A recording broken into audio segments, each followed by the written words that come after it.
एक गांव में हैदर नाम का एक नौजवान रहता था। वालिद के इंतकाल के बाद घर की जिम्मेदारी उसी के कंधों पर आ गई थी। वो एक किराने की दुकान पर काम करता था। हालात मुश्किल थे, मगर हैदर सच बोलने और ईमानदारी से काम करने वाला लड़का था। एक दिन एक ग्राहक सामान लेकर गया। हिसाब करते वक्त हैदर से गलती हो गई और उसने ग्राहक को ज्यादा रकम वापस कर दी।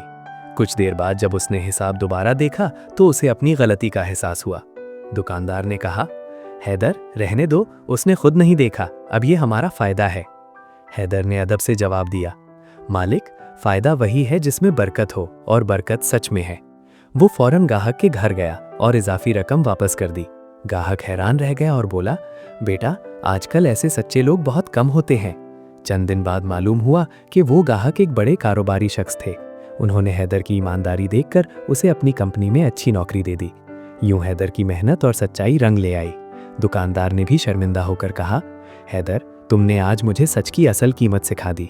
सबक: सच वक्ती तौर पर मुश्किल लग सकता है, मगर आखिरकार यही इंसान को इज्जत, सुकून और कामयाबी देता है।